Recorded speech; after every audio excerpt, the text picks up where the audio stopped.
I thought you were going to give me the last minute. I forgot we hadn't even started yet. And the home of the brave.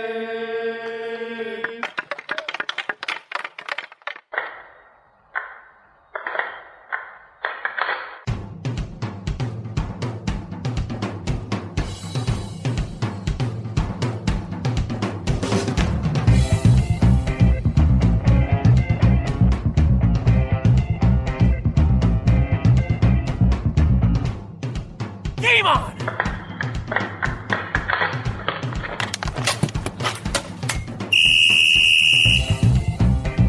Welcome to episode 102 of the Hit the Deck podcast, where we talk deck hockey, street hockey, ball hockey. It's hockey in sneakers, and it is another week gone, and we are here once again talking to you, myself, and of course my faithful compatriot, James. How are you, James? I'm doing pretty well. How about yourself, sir? I'm okay. It seems like you are on the mend from whence last we spoke. Yeah, still trying to shake off a nasty sinus infection, but I'm getting there. I'm always glad to hear that you are doing well. It's tough to do the podcast by myself, which is why I don't. It's good. It's good that you are on the mend. It's good that you're better than you were. Always, thank you, sir. Always better than you were. That's the goal, right?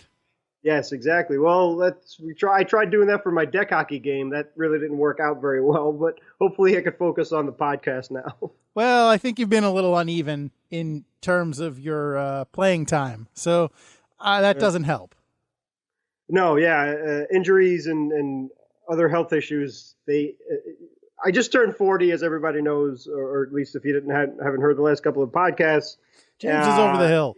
Yeah, exactly. So, that's one of the things I admire about Superfan Anthony so much is he's in a league of 40 and over, and those guys play like they're in their 20s. And just when Gary and I did a couple of play-by-plays of the series and things like that, I don't know how they do it. And now that I have officially reached 4-0, I really don't know how they do it. So, tip of the cap and tap of the stick to those guys and girls for not letting age be a factor. Our own John is a perfect example of that as well. I mean, the guy has me by a few years, and he's just in phenomenal shape. And so God bless him, too. I just wish I could drink from the same fountain of youths as these people do. Hey, man, I'm not yet 38, and I'm a broken down has-been. So, but anyway, hey, the beauty of deck hockey and whatnot is we're still able to play, and if at times when I'm detrimental to the team and need to hang them up, so be it. I just hopefully everybody's honest enough to let me know that, hey, you're no Yager, so get out of the way, guys. It's all confidence, James. Confidence is so much a part of the game. Don't sell yourself short, because you're hurting yourself by doing it. All right, fair enough. But yeah, I need to get out there and play. I haven't played in like a couple of months. I won't argue with that. But thanks for holding down the fort, though. The LIQ looks to be doing pretty well, and I'm missing out on a lot of fun, and hope to be out there pretty soon. We hope to have you soon. So what else have you been up to this week? Oh, yeah, the Stanley Cup was won, so that's done. I do have to officially apologize to everybody in Las Vegas. I tried my darndest not to root for the Vegas Golden Knights because I wanted them to win. Because in this bizarro world that I've been in the last couple of years, anything I want or root for doesn't happen. So, unfortunately, You're this the one time... that I want. You are the one that I want. Vegas? Unfortunately, I wasn't able to fool the nasty gods, and I was pretending to root for the Capitals, and the Capitals ended up winning. Anyway, but we'll get into that into the podcast. So it wasn't the worst thing in the world, and Vegas has nothing to be ashamed of at all, having such a historic and amazing season. So that happened. I don't even like that can't song. Really think of much. Sorry. Okay. I'm not trying to interrupt your lack of anything else to discuss, but I don't like that song. Like, in just full confession, I don't really like. I'm not even going to say I don't like at all the movie Grease. I've done the play like 3 or 4 times, and I enjoyed it the first couple, but like the movie, I don't like it really at all. My father loves it. I don't get it. It's a movie like, okay, here's the short version for all of you who didn't ask. So the play, which was written in the 70s, is like takes place in the 50s ish, right? That's the era that okay, great. But the feel of the movie in the movie Grease is so phony and so 70s. Like, it's so obviously a 70s movie that's pretending to be 50s. It doesn't have that authentic feel, and it's like they don't even try. And that song is kind of the epitome of that for me. Plus the opening, theme, the Frankie Valli, Grease is the word, but I do like that song, so I'm going to give that one a pass. But You're the One That I Want actually replaced the song that ended the play, which is I'm All Choked Up. So that's neither here nor there, but they had this like kind of nonsense, and it replaced a genuinely like 50s feeling song, and I just resent that. So that's the detour that nobody asked for, and I'm done. But there you are. Thank you, sir. I mean, I could talk about Kanicki and Grease Lightning too, but nobody wants to hear about that. So how was your week otherwise? Fine, thank you. My week, I did play hockey on Sunday, as we alluded to. I didn't do great. I should have stopped a little earlier than I did. Rob, God bless him, Rob was we played 4 games, and I was pretty obviously done after 3. I actually got dizzy at the beginning of the 3rd game. And Rob tried to get me to stop and let somebody else play goal for the last game. But you know me, I'm a stubborn rhino. And I was like, no, just let me sit for a few minutes. I'm going to do it. I'm not going to put someone else in goal. I'll do it. And I had a great first period, and then I had an awful second and third period. So I cost my team there, and I apologize to anyone who was on that team that happens to be listening. And I appreciate Rob trying to look out for me, but like I said, I'm stubborn, and I don't know what's good for me. So yeah, I didn't, I was 1-3 on the day, so that's not too great, but it happens. I got to play hockey. That's better than not getting to play hockey, even if you have a bad day. So I appreciate that. So I'm happy for what I have. Good stuff. Elsewise, speaking of hockey, the World Championships, the Ball Hockey World Championships are going on right now in Moscow. And I've heard there's some other tournament going on in Russia now, too. Some little international thing that involves balls and kicking them. And I don't know. I'm sure nobody's watching that. But I'm sure everybody is watching the World Championships of ball hockey, which are, as I said, in Moscow right now. And I have to tell you, I was just today, I was watching yesterday's game of the U.S. women versus the Czech Republic. And if you were listening to the podcast last year when we covered the World Championships, although I don't think it's the same tournament, I think it's a different World Championships, but that's neither here nor there. So if you were listening to the podcast last year, you remember, or you may remember, you probably don't. I don't know why you would remember something that I said on a podcast a year ago. It's not incumbent upon you to do so. I apologize for implying that was the case. But so nevertheless, if you were listening last year, then you probably heard me talk about how the Czech Republic, who hosted last year's tournament, was really poor sports all around. The fans especially, but the team as well. The Czech teams were really just not good sports. There was very poor sportsmanship shown. And I am unhappy to say that the streak continues. The U.S. women played the team, and while nobody got hurt in this one, fortunately, the U.S. got blown out. The final was 5-1, and that one U.S. goal was scored in garbage time, which isn't great. But that's not what I'm complaining about. After the third goal, which is in the third period, the Czech team, I mean, it was a good goal. Like the Czech skater or runner, whatever, the Czech forward broke out a little bit and did a sick dangle to deke the American goalie out of her shoes, and managed to, I'm moving my arms around as if you can see what I'm doing, to explain what she did. But basically, she brought the puck out like center in front of the goalie and got her to bite, and then was able to pull it back basically around the goal line. And it looked like she lost control of it for half a second, but she was able to regain control and just kind of tap it in. It was a good goal, but and I give her credit for scoring a good goal, but what I don't give her credit for is that to celebrate the goal, I mean, the team came together and hugged, and that's fine,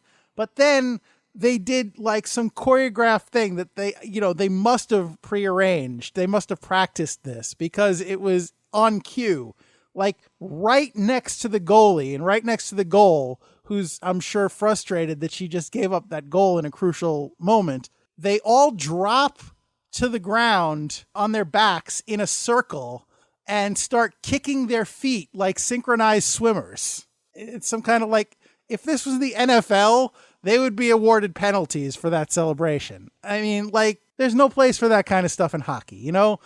Everybody celebrates a goal, especially if it's in a big spot. Great. You drop to your knees, or you pump your fist, or you go run along the bench and slap hands or whatever. But something like that is completely uncalled for. And I would be unhappy if the American women did the same thing, because that's showboating. And like I said, in my opinion, there's no place for that kind of stuff in hockey. I don't know. You feel free to disagree, James. Disagree. I'm trying very hard not to curse and scream and throw stuff right now. That is absolutely pathetic. Yeah. And then after the game, after they won, this is all being streamed on the internet. So I guess they left the camera on for a while after the game for the post game. The American women left, I guess, handshake line or whatever. The Czechs lined up for their national anthem to be played, which I guess is a thing they do in this tournament, which is fine. And then they all sat at center ice or whatever, center deck, and had themselves a little powwow where they, I guess, were congratulating the best player or each other or whatever. And okay, whatever. I guess the game's over. If you want to sit out there and have a little chat, be my guest. But then they all got up and they got in a line, and then they all ran towards the boards together and then put up their arms and slid on their knees. They just, I don't know. I don't or no, they didn't slide on their knees. They did belly flops. They were on a slip and slide, whee, all together. I don't get it. What are you women doing?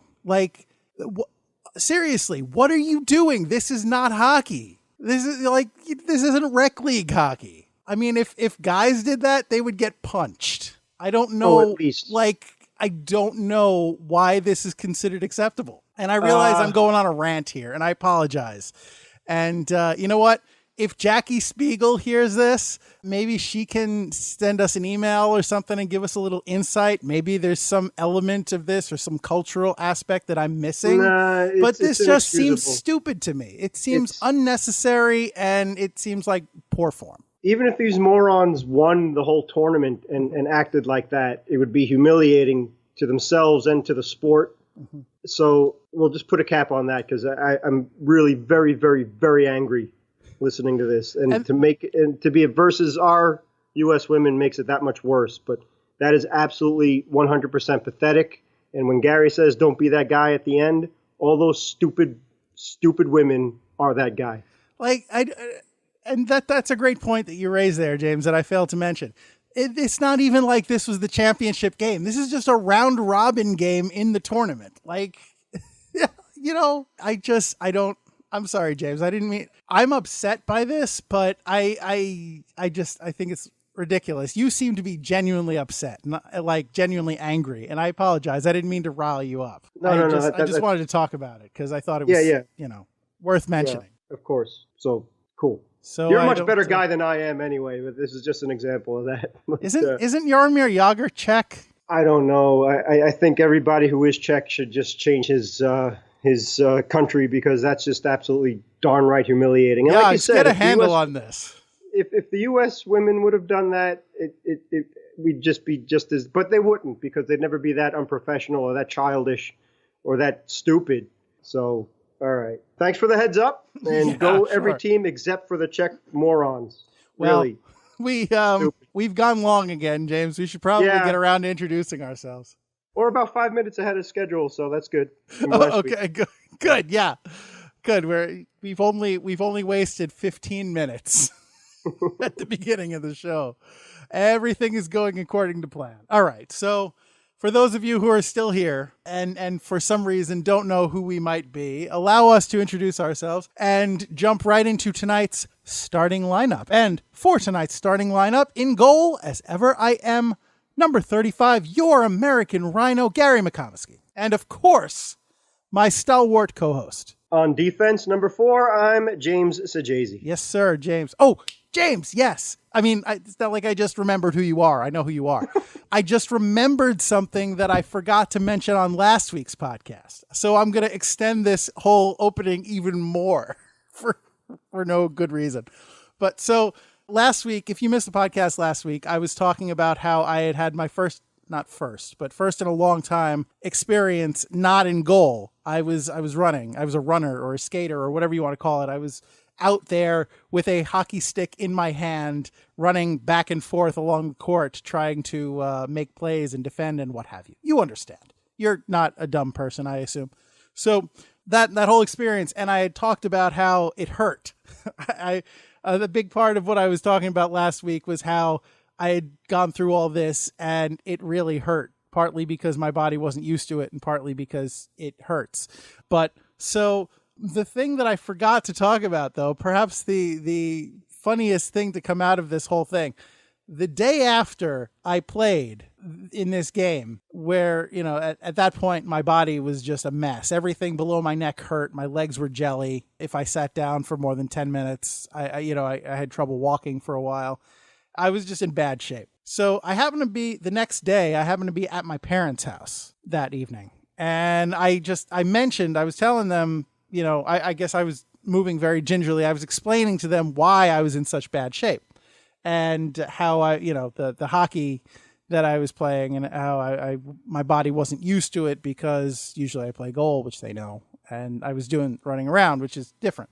So my mother, oh my goodness, this is what she thinks I do. So my mother says to me, "Oh, well, yeah, it makes perfect sense that you're not used to it because usually don't you just kind of stand there in one place and occasionally dive one way or the other?" Oh, no. And I laughed. I said, "Is that what you think I do as a goalie?" And I said, "There's a little more to it than that. I am, constantly moving." And I demonstrated kind of how I'm, I have to move back and forth and follow the puck because you do as a goalie. You have, ideally you're keeping your chest square to the puck wherever it is on the rink. So, I do tend to kind of strafe back and forth in the net. And I also demonstrated dropping down, kind of hybrid butterfly up, down kind of quickly and moving across. And she said, "Oh, careful. You're not wearing your pads." Yeah, no kidding. But yeah, so I thought that was very funny. So just, I guess that's what I do as a goalie. I just kind of stand there and occasionally dive one way or the other. See, it's not as hard as you make it out to be, James. Yeah. You're making a mountain out of a molehill. Go ahead. Like you said, that whole business of tracking the puck and always being in a set position and you never know if a shot's going to come off or a bad angle. Yeah, maybe that's what we're doing wrong. That's what the diving is for, James. Oh, okay. I'm glad you have a great sense of humor on that, and I'm sure your mother, the last thing she wanted to do was insult you or hurt your feelings or anything like that. But it's funny how certain perspectives of things that I guess you're not really familiar with and how people tend to see them. Like, for example, growing up, I was always been a big baseball fan, and Gary and I always are professing how much we love baseball. And that's always comes out, at least growing up at the time, always came up with people who had no idea what baseball was. Oh, why would you watch 9 guys standing around scratching themselves? And how ignorant can you be? You know what I mean? It's like, I wouldn't make fun of like opera or something that I'm not familiar with, but I can absolutely appreciate the art and the dedication that goes into an opera, even though I have no idea what it's about. Sometimes there are some very innovative ways of scratching that you haven't considered. And, Probably. For those hard to reach areas, it's nice to have options. I guess so. But anyway, it is quite humbling to get another point of view of somebody who may not be familiar with or even care about something that we find so passionate and try and work and dedicate our lives to. Honestly, I don't think my mother thinks very highly of me playing hockey. That that could be her motherly instinct to say, "I don't want you getting hurt, so don't play." I think that would be her biggest motivation. I think that's part of it. We weren't, my sister and I weren't raised to be very active, and I think a lot of that comes from my mother's mother, my grandmother, who thought that if we did anything physical at all, that we would have a heart attack and die. So we were discouraged from doing any kind of physical activity that exceeded riding a bike. So that's the kind of environment that I grew up in. But so I think that's part of it, and the other part of it is my mother on some level resents the fact that I choose to be out playing hockey instead of home with my daughter. Okay. So that's, c'est la vie. But yeah, so she's not going to go out of her way to praise my hockey playing, I think. Okay, well, one less fan for HTD, and I guess she hasn't watched any of our live webcasts or anything like that. I don't know. I mentioned it. I kind of pushed it the first time we did it. And they may have watched one of the, I don't know. We don't really, a prophet is never appreciated in his own town, right? True, yeah. I don't ask my family to support our podcast either. All right. Well, we do, though, have some people who appreciate the podcast. And for their benefit, I suggest that we get on with it. Is that a good idea, James? Sounds good. All right. Well, then, in that case, I am going to impose upon you, sir. Can you please, James, would you please do us the honor of telling us what is on deck for this podcast? Would be happy to, and thank you very much for buying enough time for me to calm down. I appreciate it. Yeah, sure. I can ramble with the best of them. Just ask my wife. Ball hockey in the news. Usually, the American Rhino and I call this topic hockey in the news, but thanks to Jackie Speigel, we get to talk about her excellent article about DEK. 2018 Cup Recap. The incredible inaugural season of the Vegas Golden Knights came to a close as the Washington Capitals took no prisoners, winning their first ever Stanley Cup that they worked so hard and so long for. And Daddy? In honor of Father's Day, the American Rhino and I have an article to share with you about the man who started Mylec. And that's what's on deck. Thank you, James. You're welcome, sir. All right. So I guess we should just jump right in. So, we had just talked about Jackie Speigel, or I had just mentioned her in my little rant before. But she, for those of you who may not remember, Jackie is a friend of the podcast. She was media director, was it, for the women's ball hockey team last year. And the ASHI, is it? The American Street Hockey Institute, I think, is the group that manages that tournament and what have you. But anyway, so Jackie was a media director last year, and she's going to be the coach of one of the teams, as we've mentioned previously on the podcast for this next tournament. So, great. Congratulations again, Jackie. You've earned it. You're good people. And, we want to hear all about that when it happens. But in the meantime, Jackie has written this article. And where did you say this appeared, James? The Hockey Times or HockeyWriters.com. HockeyWriters.com. Okay, yeah. Yes. So she wrote this article for HockeyWriters.com. A lot of people get the wrong impression about deck hockey, which is something we've discussed on the podcast before. And so Jackie, not specifically for our benefit, just for the benefit of hockey fans in general, wrote this article to kind of dispel the misconceptions about deck hockey and street hockey. So, it's a fascinating read. Absolutely. And when it came out, it was released on June 1st. So we had the link set up on our Facebook and Twitter feeds as well. So if you haven't seen it before, we will put it back up there for you. And after we're done talking about it, Gary and I, hopefully you can go check it out yourself and even reach out to Jackie and, tell her that you appreciated it, and hopefully you learned something new. And this is one of this article explains beautifully why Gary and I do this podcast and why you've heard great guys like Lou and Jeremy and Kevin who have joined us because of all that they do for deck hockey and the whole world of deck hockey in general, and why we play and love it and talk about it so much. Miss Speigel nailed it with this excellent, passionate article on the beauty of deck hockey. The other thing that we appreciate about it is she mentioned our little play on Hit the Deck and put that in her article as well. So I don't know if it was intentional or if it was hopefully maybe a tap of the stick to us. If not, at least good minds think alike. So that's good in that aspect as well. I believe that's called an Easter egg when something like that happens, James. Yeah. It would have been nice if she had capitalized the words, but, I'll take it. Yeah. And again, I mean, who knows with the way things get printed and released and copied and stuff like that. But, she's a very good writer, too. It's a good read all around and grammatically correct as well. So who knows? Maybe they would have switched that on her or whatever the case is. But either way, it's cool. Yeah. So if you are looking for that article, once again, Jackie Speigel wrote it, and it's called Ball Hockey. There's more to hockey than just ice. So go look that up. We'll wait. Are they gone? Okay, let's continue. Yeah. So it really tells you the ins and outs of DEK and the tournaments and stuff like that, and year round and worldwide and so on and so forth. But one cool thing in the second paragraph, she literally says hitting the deck, which is nice because she's explaining the differences between ball hockey and even street hockey, as a matter of fact, as they are two separate entities. And she did mention that a lot of ice hockey players, a lot of pro NHLers as well, all grew up playing deck hockey, especially those who did not live in Canada or at least did not live in countries where there's a cold environment and there's ice all over the place. Like a lot of Canadians, we've heard that NHLers, that they were literally able to skate to school every day, or there was a pond outside where they would just play and play and play.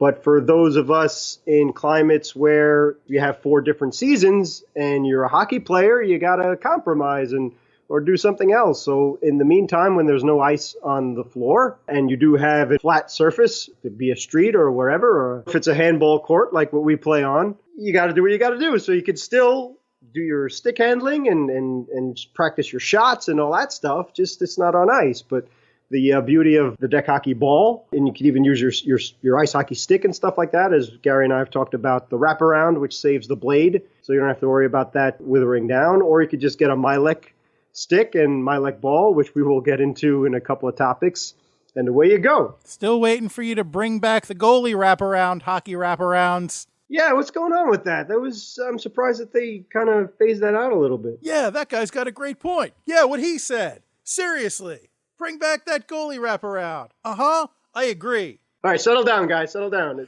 It's unanimous. Yeah, oh, absolutely. All of the voices in my head agree. The ones in my head, too. That's good. So maybe somebody will listen to us. But yeah, going back to what you said about it being able to be played on all different surfaces, I think that the ball hockey championships that we were just talking about before in Moscow are actually the place where they're playing it. It looks like it may actually be a hockey rink that just had the ice melted off and down to the bare concrete. So it's at the Moscow Ice Center or something, and there's no ice to be seen. So it stands to reason that that's what happened. Okay. So it's a very versatile game. Very, yeah. Ideally, if you're indoors, it must be amazing to play on, like they said, polished concrete or blue plastic deck, as they refer to it, as Gary was talking about, especially if the reaction of the ball itself, where it doesn't bounce around as much.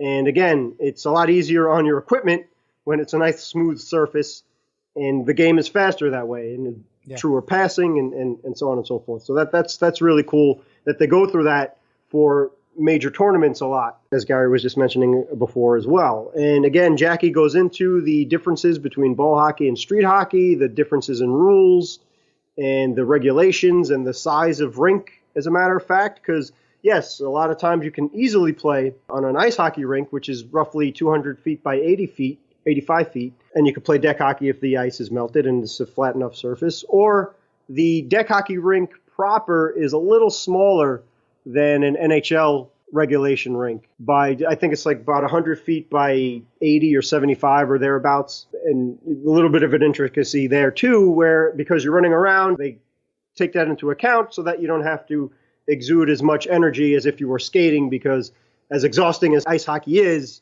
at least you're gliding a little bit, and they take that into account with the deck, that you're not covering as much ground because you're running. Sure. And that's something, street hockey, deck hockey, those are terms that we tend to use interchangeably here on the podcast, but James is right. Technically, they are different sets of rules. So actually, if you guys want us to cover that in more depth and detail on the podcast, let us know. I mean, to me, it seems like something that might be a little dry. So I think that's why we haven't really delved into it before. Also, I'm too lazy to learn what the differences actually are. But if you want us to talk about it, let us know. And, you are our boss. So if you want us to talk about it, then talk about it. We shall. It's up to you. Let us know either way. Please. Please and thank you. Appreciate that, American Rhino. Yeah, sure. One other thing I didn't mention about that tournament in Moscow is I said I was watching the game because they stream on YouTube. But unlike the tournament that we covered last year, there's no play-by-play on this one. It's just sounds of the arena, which, as I told you earlier today, James, was, at least in the beginning, it was largely just European pop songs. And eventually they did segue into more American or at least English language songs. But they sprinkled random WWE theme songs in with their playlist, including a very strange cover of something. So yeah, it's a strange place, Moscow. Thank you, sir. Hey, and we know a couple of guys who could easily do play-by-play in color if need be, but just reach out and let us know over here at Hit the Deck. Daniel Wilson and yeah. I was thinking maybe the American Rhino. And you, James. Yeah. Yes. Okay. Yeah. Good. But definitely Daniel. Good Wilson, call. Yeah. Definitely. No, I made on Hit the Deck's behalf, I made a comment that implied that very thing on the Facebook page for, the whatever, for whatever. Listen to me. I'm a professional. That's why they should employ us to do play-by-play, because we're professionals. For the American hockey governing body that is presenting this tournament, which eludes my mind at this particular moment. But go on our Facebook page if you're really interested, because we have a link to it. So whatever their page is, I left a comment to the effect that it would be better with play-by-play, wink, wink, wink. Thank you. Appreciate it. Sure. So getting back to Miss Spiegel's article, she was saying that in 1993, the International Street and Ball Hockey Federation, or as Gary was saying before, the ISBHF, was formed to govern the world of deck and ball hockey throughout the world. Actually, I was talking about the American Street Hockey Institute. Yeah, you also mentioned the international as well, if I'm not mistaken. If not, I apologize. I don't think so, but in your defense, my memory is terrible, and I don't listen to what I'm saying half the time. So it's possible that I mentioned it. Well, we'll find out when future us hears the podcast. But anyway, the ISBHF, as I do know that Gary was talking about this, held its 12th annual World Championships last year, and that's what Gary did so well to do the scrimmage about and last year for scrimmage 10, I believe it was, which was an excellent summary of the tournament. If I recall, that scrimmage was titled Check-In. Very good. So yeah, definitely listen to that. And again, Miss Spiegel is referencing that as it was held in the Czech Republic last year. And there was an amazing amount of teams that were formed there from places in the world that you wouldn't expect, particularly from Lebanon and Bermuda, which is amazing. The Cayman Islands, as far as Hong Kong. So they all put out a deck hockey team, and it really proves how global it is. Yeah, I'm waiting for the Disney movie about that. Yeah, maybe. It did pretty good for the NHL, so maybe they could help us out here in the world of ball and deck hockey. And the other cool thing about it, as Gary and I always mention as well, is that it doesn't matter your age, as kind of making fun of that before, but for most people, not including myself, it's ageless. So you could have players, men and women, in their 20s, or you have a guy in his 60s who plays for Bermuda, as a matter of fact. 62-year-old man who they said was outrunning players half of his age. So there's something to look forward to. Well, a lot of that is conditioning. If you keep yourself in good shape, then you can do that. A good point. Yeah, if you're huffing and puffing and you're smoking cigarettes and you're just a couch potato, I wouldn't recommend running around when you're 62 years old if you're whatever. But be careful, exactly right, and consult a doctor first before you do anything like that. But it's pretty amazing, and stars from all over the world, including Europe. Not only are they excelling in ice hockey over the last few years or decades, but deck hockey as well, and ball hockey too. And we all know how popular it is in Canada and right here in America, as Gary and I are trying to emphasize that. And again, we appreciate guys like Lou and Jeremy and Kevin who have reached out to us. Sorry, please continue. I love the title of last week's podcast, by the way, Lou Earns. So that was very nice. Lou Earns, yes. Yeah, that's very cute. And we again thank Lou so much for his time.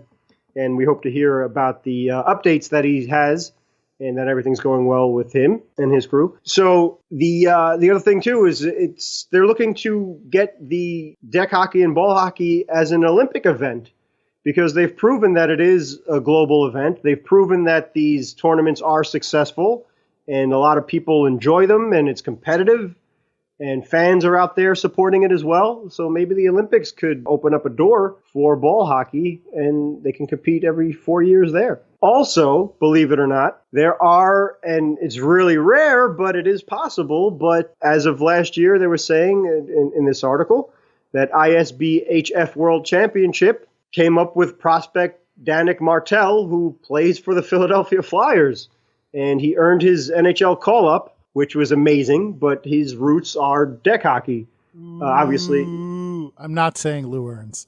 Yeah, obviously that ice hockey is a majority of what that gentleman has to play, and especially to get to the NHL, you need to be the best of the best.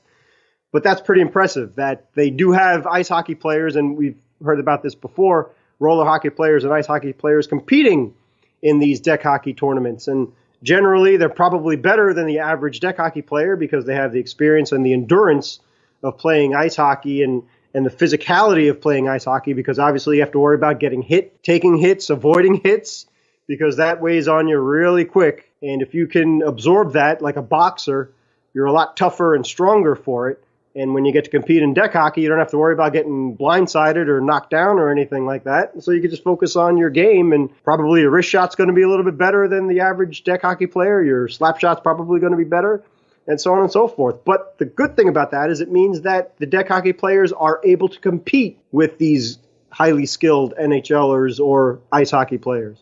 It's because I don't like the Flyers. That was the implication. That goes without saying. I mean, nobody likes. I just want to make sure that the. Yeah, no, we get it. You were reading our minds, man. I mean, the Flyers don't like the Flyers, so that's the way that goes. But anyway, that's one good thing, I guess, is that they have a deck hockey player on the roster.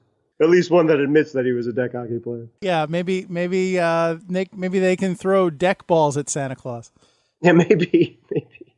But Martel was saying that, and I wonder if he's related to the model, Rick Martel, but he says that he was quoted as saying that he thinks that the ball was helping him so much with his skills of playing ice hockey. And again, that was a prime example of that. The summertime, he didn't have ice to play on, so he had to do something else, and that's where ball hockey came in and made him a full-year player. Nice. I mean, yeah, all kidding aside, that is pretty cool that a deck hockey player can make it in the NHL. Like, that's, I mean, maybe it's not fair that I'm sure they didn't just see him in the tournament and decide to pick him up.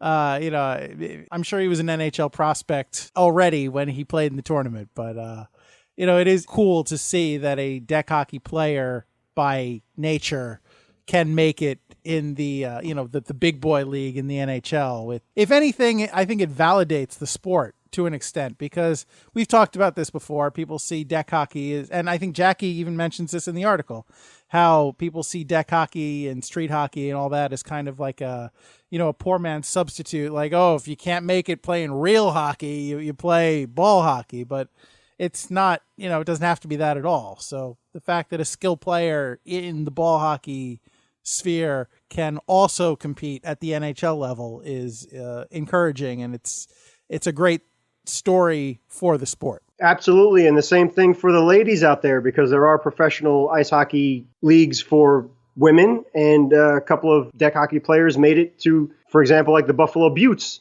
A couple of teammates there were on the roster for the deck hockey tournament. So there's something else to look forward to. That sounds like it should be a roller derby team. Yeah. Well, names aside, whatever. But there is something that you can progress if you want to, and if you're able to, go for it. And just summing things up here a little bit to wrap things up, I should say, on this article, is Jackie Speigel says there are also 40 different tournaments offered in the United States and Canada alone that you could find out on the internet, which is a good tool there, Facebook, Twitter, Instagram, all that stuff. Also, she mentions one more time, and literally she says, hit the deck. And, there you go. In the talking about the Masters division in the second to last paragraph of the article. And to sum it up, the American Rhino, if you want to take this one, as you were just saying before, that highlighted part of the final paragraph is how Miss Speigel so beautifully sums up what deck hockey is all about. Okay. Lights, please. The beauty of ball hockey is that it's still hockey at its core. It involves playing solid defense and strong offense. It brings men and women, children and adults from around the world together to meet and compete. As they say, hockey is life, hockey is family, and ball hockey is just that. That's what deck hockey is all about, Charlie Brown. Beautiful. Well done, American Rhino. Well done, Jackie Speigel. And speaking of well done, we'll just really quickly recap the 2018 Stanley Cup Final. I just wanted to, before we move on, Sure. I just want to take this moment to point out that we have just finished our first topic of the podcast, and this show is already longer than some episodes. So maybe we should pick things up a little bit. Yeah, that's why I wanted to move on a little bit, and I guess in the future maybe we'll cut down on the chatter. But anyway, yeah, real quick, you can have my banter when you take it from my cold dead hands or mouth. Cold I dead don't mind. mouth. Throat. Whatever. No. Lungs. Cold dead lungs. We're on the other side of 100, so maybe it would be time to mix things up a little bit on the good old podcast. There must be some reason people listen to this show, so I'm going to go ahead and assume it's our witty repartee. Let us know. Anyway, just real quick. Yeah, if you'd like us to shut up, please email us at hitthedeck@gmail.com or tweet at us at hitthedeckpod. Real quick again, I mean, the Vegas Golden Knights had an insane season. Nobody picked them to do half or a quarter of what they accomplished, making it all the way to the Stanley Cup Final, being one of the best teams at home for the whole year. An excellent regular season, a fantastic playoffs, and they almost pulled off winning the Stanley Cup as well, which would have been absolutely unprecedented. And they would have gotten away with it, too, if it hadn't been for those meddling teenagers. Those dang kids. And Alex Ovechkin. I imagine he had something to do with it, too. And Holtby, too, in goal. But as is the case, the goalies are always front and center when it comes to the Stanley Cup playoffs, and especially the Stanley Cup Final. And Holtby was amazing, and Fleury, quite frankly, I think he quieted all of his critics, myself included. He is a first-class goalie. He was absolutely astounding all year. And just really, I guess having the experience of playing against Fleury, that probably helped the Capitals in this case. But they finally got over that hump. They beat the Penguins themselves.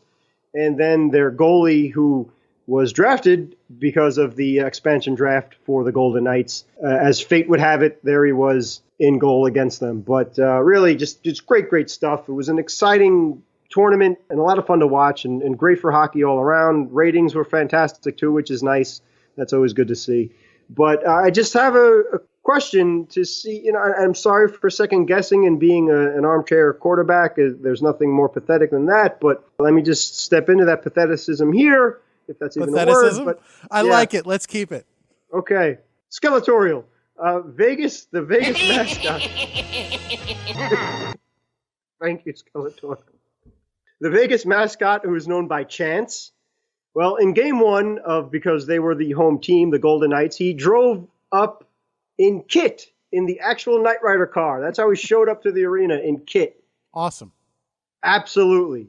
So in game two, what's he going to do? He showed up in the Batmobile, baby. The 60s Batmobile, too, which personally is my favorite. Okay, I was going to ask. Yeah, fantastic. Unfortunately, the Capitals won game 2, but it worked in game 1. Did he borrow it from Jerry the King Lawler? I don't know. They from what I saw on NHL.com, where he had Kit, and then somehow or other maybe it was a magnet or something like that, but they put the Golden Knights logo on the side of the door, and then the same thing for the Batmobile. Under the bat signal on the door, I believe it said something, or at least it had the Golden Knights logo or something like that on it to make it a little bit more legitimate. And I think maybe even on the hood of Kit, they might have had the V logo. But anyway, holy corporate branding, Batman! Absolutely. I mean that's awesome.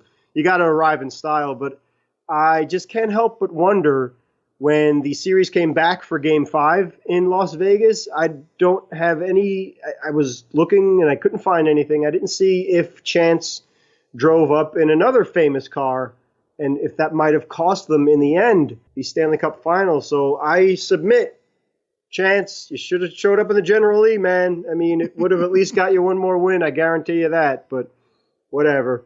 I know you're a big fan of the Dukes of Hazzard, so I'll allow it. But I might submit maybe Ecto 1 would also be a good option. I would have saved that for Game 7, but yeah, definitely. Oh, okay, my mistake, yeah. No, not at all, because the Ecto 1 makes perfect sense because it has plenty of room for Lord Stanley Cup. That's true, that's true. Back. You know, the Bandit car, of course, the 77 Pontiac Trans Am's another good one, but the Ecto 1, absolutely, no question about it. But anyway, whatever. The A-Team van. The A-Team van's another good one, absolutely.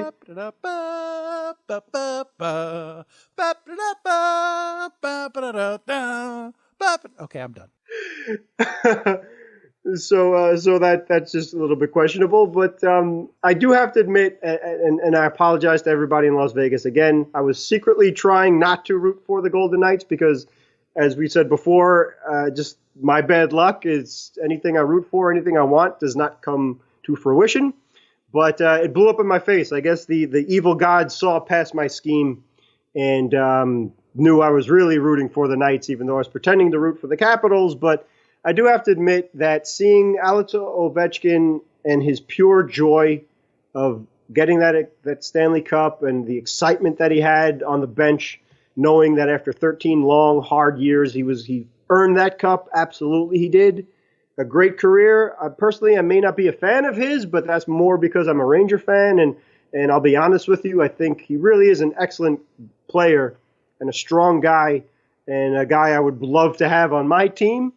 But I dislike him because he's so good. Let's just put it that way. And that's out of respect because he's a great player and he's a thorn in the side of the team that he plays against. So that just so happens to be the Rangers in the division and all that stuff. But I'll be honest with you, when he was skating around with the cup, kissing it and enjoying it and just being so excited, I found myself smiling from his pure joy of it. It was beautiful to see. It's what the Stanley Cup's all about and what all these guys strive for and work so hard for and sacrifice so much for to raise that cup. So that was really nice to see. Great Scott! Maybe Chance can hop in the DeLorean and go back in time and change the outcome of Game 5. Booyah! The American Rhino wins. There you go, baby. Well done, sir. Yeah. Just what you said about the Ovechkin celebration. I mean, yes, that's great. But speaking of Game 5, it was being played as we were recording the podcast last week. And I told you this off air, James.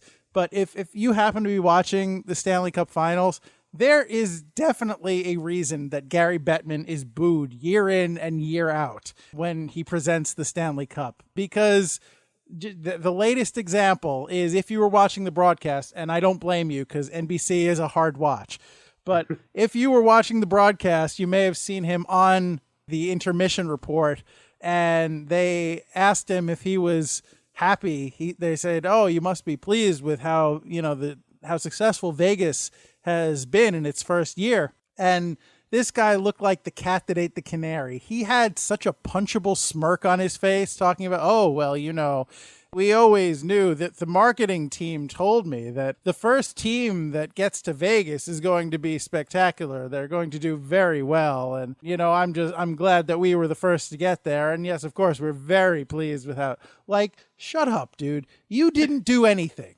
You had nothing to do with the success of the Vegas Knights, right? Don't take credit for somebody else's greatness. Like, just shut up. Nobody wants to see your punchable face. Just stop talking. I'm ashamed to share a name with that guy. He's a weasel. Okay. But we can talk about a cool guy, unfortunately, who passed away. But with it being Father's Day, Mr. Leclerc is the founder of Mylec. And Mylec is as big in deck hockey as it gets. Unfortunately, he passed away in November of 2014. But again, with it being Father's Day, the man is credited as being the father of ball hockey and deck hockey.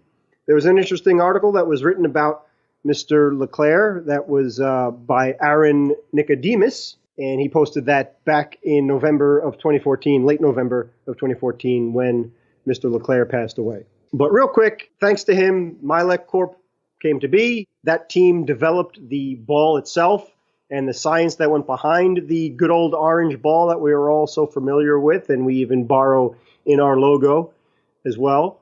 It's amazing how it all came about, too, because Leclerc owned a plastics factory, and it just went hand in hand. And in 1971, he wanted to do something different, and he named the corporation after one of his sons, Michael, and that's where Mylec came from.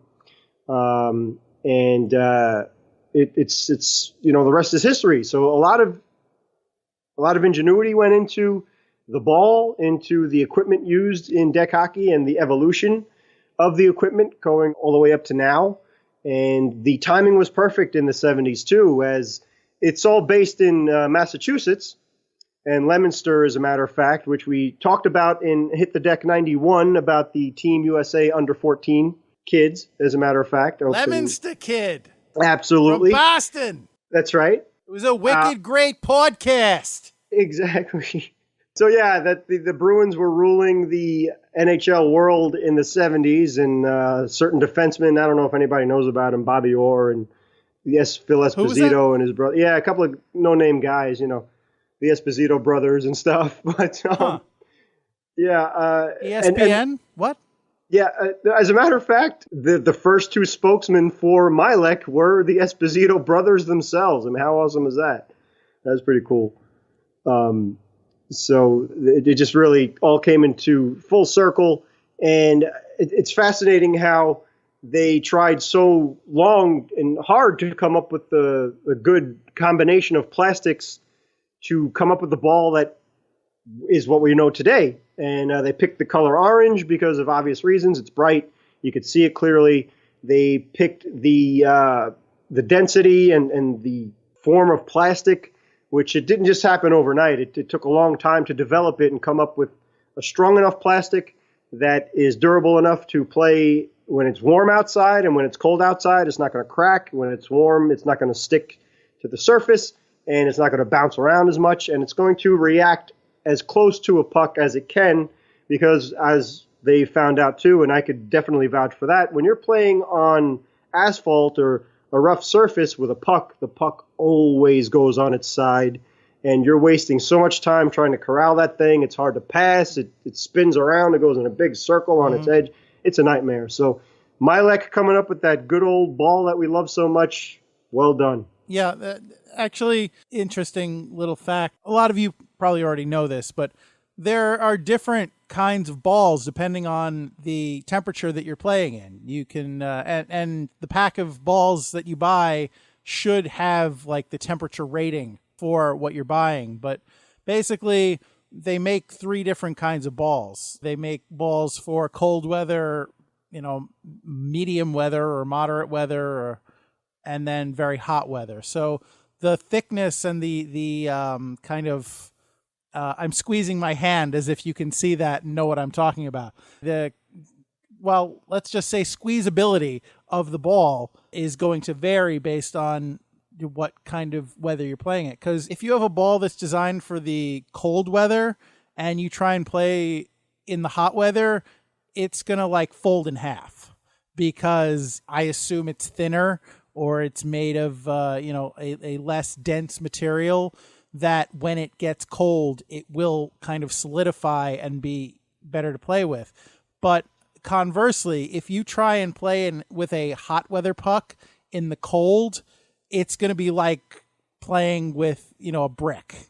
Because if that thing hits you, it's going to hurt and it might crack because it's not meant to be played in those temperatures. And I guess Mylec engineered all that stuff. I had no idea that Mylec put so much effort and so much research into developing the perfectly formulated deck hockey ball that we all know and love. And I guess it makes perfect sense, but it's not something I ever thought about. And Mylec literally did write the rule book. They literally wrote the book on how to play ball hockey. So I've made fun of Mylec to an extent over the years, as have many of us, I'm sure, because for the most part, James is raising his hand. You don't have to raise your hand. We're 102 episodes into the podcast, James. You don't have to raise your hand. But yeah, because I guess, for a long time, that was the only equipment that was available for street hockey and ball hockey. A lot of it is kind of associated with these just hard plastic blades and silly, the goalie sticks are really, they are not great. They really need to make some strides in their goalie sticks. But I will say that, and pads as well, they make really goalie equipment on the whole. They for as much as they've innovated with this game and created the game and credit that they get for that, they really need to work on their goalie stuff because that is still pretty subpar. But for your regular runner, skater, whatever, that gear, we play with a guy or guys who have Mylec sticks, and they're leaps and bounds beyond what you kind of would normally picture a Mylec stick as, the basic wooden shaft with the bright blue blade or whatever. They make some, I guess, composite sticks with ABS blades now that are really high quality gear. So, credit to them for advancing with the times. But again, seriously, you need to up your goalie game because it's embarrassing. And yeah, two more things too. They're a very charitable family, the Leclerc family, who an eventual guy who grew up playing deck hockey and I think even helped out with the development of some of the equipment, Mr. LePerriere. He's now running the show over at Mylec. But the Leclerc Charity Fund has had about $10 million in funds and stuff, and they give out about $500,000 per year, mainly from Richard Leclerc himself, who was one of the sons of Raymond. And they're still as charitable, and they're still based in Massachusetts. And there's, like Gary said, they're still at the fore of innovating and things like that. And the fund helps the socially disadvantaged. It helps training programs that get welfare moms into workforce and stuff like that. So they have their hearts in the right place, and they're working really hard. And again, yeah, a lot of the Mylec stuff, maybe it's just for the younger generation, the young kids and stuff, and then you can grow up and maybe move on to more sophisticated equipment. But as Gary was saying, absolutely, if they could just do the goalie stuff as they do with the forward sticks and things of the modern day era, then there's absolutely no complaints whatsoever. But great company. We appreciate all that they've done for ball hockey and continue to do, and support Mylec as much as you can out there because they're supporting other people who need them. Last minute remaining in the podcast. Thank you, Pops. And thank you for listening to another episode of Hit the Deck, for staying with us through all of that, whatever that was. And so, of course, we want to thank you always for listening to the podcast. Thank you, Pops, for being the voice of the podcast. Thank you to Anthony Sajazi for providing us with music, and the LIQ for providing us with sound effects.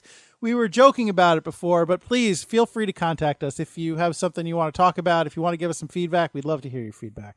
If you want to give us your feedback, your topic ideas, anything, really, please feel free to hit us up at hitthedeck@gmail.com. Tweet at us at hitthedeckpod. And if you want to start a conversation on our Facebook page, feel free to do that. We are Hit the Deck on Facebook and Instagram. And check out our YouTube channel, Hit the Deck Podcast. As we mentioned last week, we've uploaded a lot of what we consider our best segments. And we'd love for you to be able to listen to those if you haven't already. And if you have an idea for a segment that we missed, let us know, and we will be happy to get that up there for everybody's benefit as well. So I would encourage you, please, to consider subscribing to this podcast if you haven't already done so. That really helps us out. And what would help us out even more than that is subscribing to the YouTube channel. that if we can get enough subscriptions, we can really start to do some good stuff with the YouTube channel. We would appreciate that. If it's not that big of a deal for you, please subscribe to us. And more than that, please consider leaving us a review on iTunes. Whatever you think is fair. That would really help us and help other people find us. So, please share the love. That's what it's all about. Please, we rely on you to spread the word about Hit the Deck. So please tell a friend. And if you leave us that review on iTunes, you can tell a stranger or any number of strangers, and we'd appreciate your feedback there too. So all that being said, James, is there anything that you would care to add? Just want to wish everybody, especially you, the American Rhino, all the guys out there, a very, very, very, very happy Father's Day. And we love you and appreciate you, wonderful men. And thank you for everything to my dad as well. Thank you, James. And happy Father's Day to your father and brother. And I guess to you, too, as a godfather. So happy Father's Day, one and all. So thank you for that. Thank you again for listening. And thank you always for keeping the spirit of deck hockey, because as I always like to remind you, whether you are playing with some basic Mylec street hockey gear or the top of the line stuff, whether you are out there playing on the deck or whether you are out there, especially if you're out there representing your country on the world stage, wherever you find yourself and whatever you find yourself doing, I would always and forever urge you to remember it's deck hockey. Don't be that guy. Thanks, everybody. Have a happy Father's Day. You have a very, very happy Father's Day yourself. No, you have a happy Father's Day. I insist. Don't make me come over there and wish you a happy Father's Day, mister. I'll do it. I won't do it. I have to go to bed. It's late. What is wrong with me?